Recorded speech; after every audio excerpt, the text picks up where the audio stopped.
Bom dia a todos e todas, estamos de volta aqui com o nosso Leitura Domingueira, né? Esse quadro que eu sei que todo mundo espera chegar aos domingos, e hoje a nossa homenagem de uniforme é ele, olha aqui, ó, Franz Kafka, o nosso grande Franz Kafka. Eu sou apaixonado pelos contos dele, maravilhosos, e nós vamos ver aqui, eu trouxe uma frase dele, que eu tenho aqui um desses que vocês estão vendo aqui atrás, são bustos, né, de escritores que eu gosto muito. Vocês estão vendo ali o meu querido Gabo, depois Machado, Clarice, e se eu não me engano ali é o nosso grande, maravilhoso Saramago, e tenho também o Kafka. Aí do Kafka eu trago essa frase dele, que no meu pessimismo com a humanidade me mostra tudo. Essa é uma frase que eu gosto muito do grande Kafka, que há muita esperança. Tem uma frase ainda mais completa que fala assim, que ele teria dito para o Max Brod, que era o grande amigo dele, que ele pediu para queimar todas as obras dele depois que ele morresse, e graças a Deus, o Max Brod teve bastante prudência e não fez isso, e salvou a humanidade, o que essa obra de Kafka é maravilhosa. Mas a frase mais completa diria o seguinte: há muita esperança, esperança infinita, mas não para nós, né? Um momento de grande pessimismo da humanidade. Aí depois veio o boom de 20, ele estava em meio à guerra da Primeira Guerra Mundial, depois veio o boom de 29, ele já tinha morrido, né? Aí depois veio a Segunda Guerra Mundial, inclusive a família dele morreu, era uma judia, e morreu em campos nazistas, enfim. E ele disse essa frase que me lembra muito esse século XXI.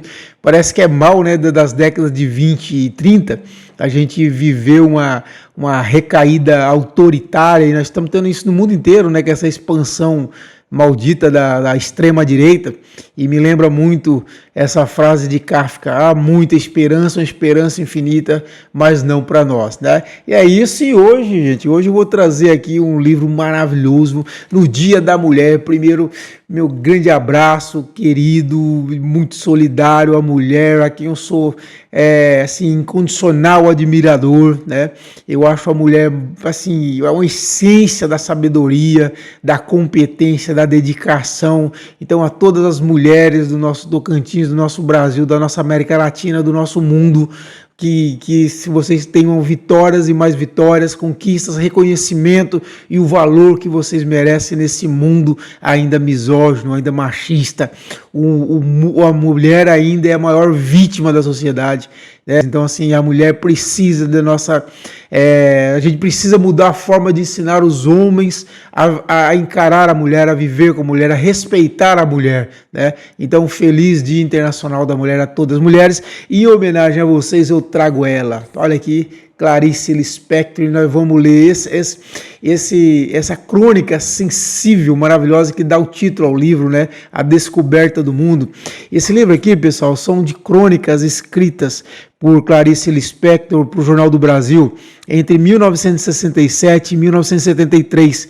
Essa crônica que dá título ao livro, A Descoberta do Mundo, ela é de 6 de julho de 1968.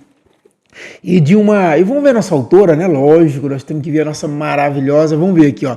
Clarice Lispector, nascida Chaya Pixavna Lispector, foi uma escritora e jornalista de origem russo-judaica, radicada no Brasil desde a primeira infância, naturalizou-se brasileira em 1943, autora de romances, contos, ensaios, é considerada uma das autoras brasileiras mais importantes do século XX do mundo.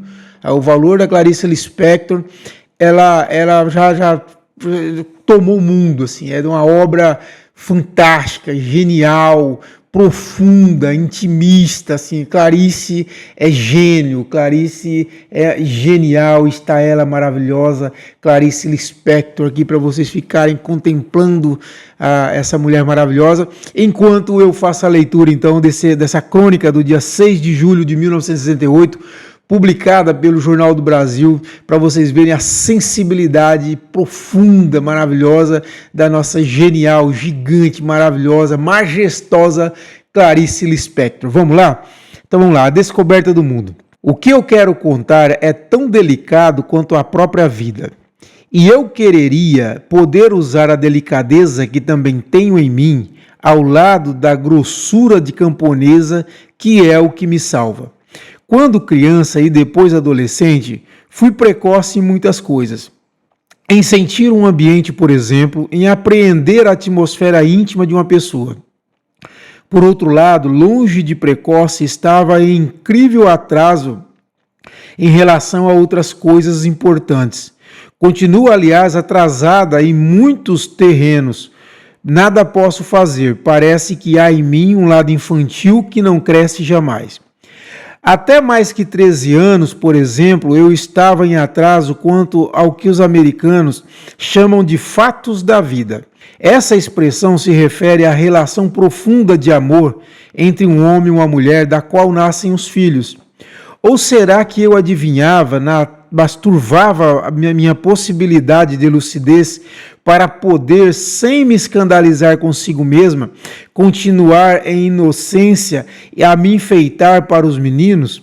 Enfeitar-me aos 11 anos de idade consistia em lavar o rosto tantas vezes até que a pele esticada brilhasse. Eu me sentia pronta, então. Seria minha ignorância um modo sonso e inconsciente de me manter ingênua para poder continuar sem culpa a pensar nos meninos? Acredito que sim, porque eu sempre soube de coisas que nem eu mesma sei que sei. As minhas colegas de ginásio sabiam de tudo, inclusive contavam anedotas a respeito. Eu não entendia, mas fingia compreender para que elas não me desprezassem e a minha ignorância. Enquanto isso, sem saber da realidade, continuava por puro instinto a flertar com os meninos que me agradavam e a pensar neles. Meu instinto precedera a minha inteligência.